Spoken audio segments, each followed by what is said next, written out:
The recent discourse concerning a potential declaration of martial law by former President Donald Trump on April 20th has sparked considerable attention and debate among analysts and the public alike. This report investigates the claims, examining the evidence provided by various sources, and seeks to understand the broader political, military, and social implications of such an unprecedented move. The discussion is rooted in a commentary published by Jim Stewartson on the outlet Mind War, which asserts that substantial evidence exists pointing to Trump's intent to invoke martial law on the specified date. In doing so, he suggests that the former president might employ the Insurrection Act, a measure that would enable the deployment of military forces within the United States under circumstances deemed exceptional.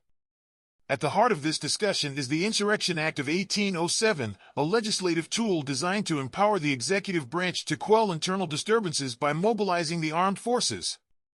Notably, Trump's tenure was marked by an early executive order that mandated a report from the Secretaries of Defense and Homeland Security regarding conditions at the southern border.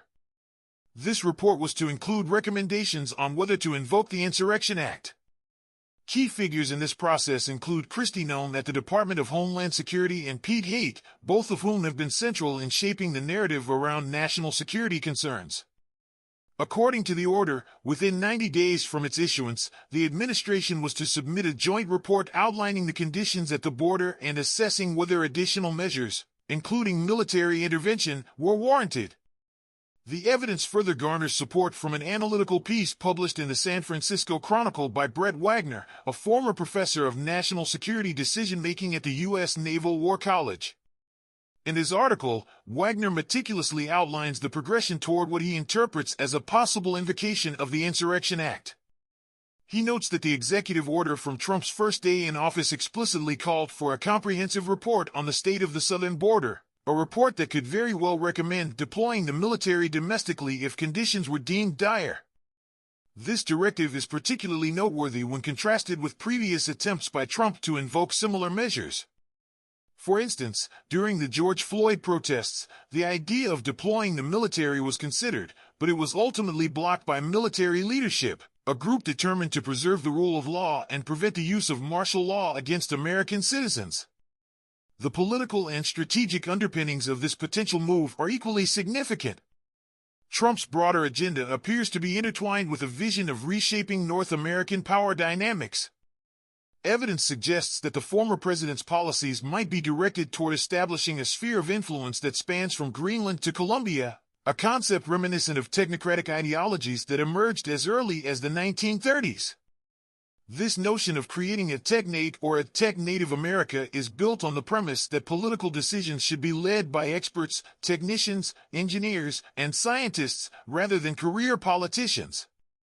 In this context, Trump's rhetoric and policies on trade, tariffs, and international relations have often been interpreted as laying the groundwork for a more expansive and controlled American influence over the region. Intriguingly, connections have been drawn between these ideas and figures such as Elon Musk, whose background and familial history are noted in the commentary. It is suggested that Musk's lineage traced to a controversial past, and his prominence in the tech sector could be indicative of an underlying convergence between innovative ambitions and authoritarian impulses. Parallel to these strategic ambitions is the internal reorganization within the military establishment under Trump's leadership. The administration has been noted for its controversial reshuffling of key military figures, including the replacement of high-ranking officials who have traditionally served as guardians of the military's adherence to constitutional boundaries. One such example is the replacement of a 4-star general, a figure of long-standing service, with a 3-star official who, according to commentators, had a background more aligned with media notoriety than with military tradition. This restructuring has raised serious concerns about the potential for unchecked executive power, particularly when it comes to decisions that have far-reaching implications for national security and civil liberties. The anecdote involving the cancellation of flights associated with historically significant military aircraft, such as the plane that dropped the atomic bomb on Hiroshima, underscores the broader pattern of decision-making that seems increasingly divorced from established norms and traditions. An additional layer of complexity is introduced by the symbolic significance of April 20th, known colloquially as 420 within marijuana culture and as a meme in modern discourse. The date also carries darker historical connotations, notably as the birthday of Adolf Hitler. This dual symbolism has not gone unnoticed by observers who argue that such associations may not be coincidental. Some commentators have pointed to these dates as markers that could be used to signal a shift in policy or to evoke particular ideological sentiments. The interplay between these symbols and the proposed use of the Insurrection Act has led to a heightened sense of urgency among critics, who warn that invoking martial law on this date could serve as a catalyst for further consolidation of power under an increasingly authoritarian regime. Looking ahead, the potential invocation of the Insurrection Act on April 20th would represent not merely a bureaucratic maneuver but a fundamental shift in the relationship between the state and its citizens. Should such a move occur, the initial focus would ostensibly be on managing the situation at the southern border. However, the implications could extend far beyond this localized context. In a scenario where widespread protests or civil unrest emerge, the pretext of maintaining national security might be used to justify broader applications of martial law. This, in turn, could lead to the suppression of dissent and a significant curtailment of civil liberties, a prospect that is deeply concerning to constitutional scholars and civil rights advocates alike. The chain reaction from such a decision could permanently alter the landscape of American democracy, redefining the limits of executive authority and the role of the military in domestic affairs. In conclusion, the convergence of these developments, ranging from early executive orders to the evolving political rhetoric and strategic ambitions, paints a picture of a nation at a potential crossroads. The evidence, as presented by commentators and backed by detailed investigative reporting, suggests that the current trajectory may indeed set the stage for an invocation of the Insurrection Act on April 20th. Whether this will materialize remains a subject of intense debate and speculation, yet the underlying concerns about power, control, and the rule of law are indisputable.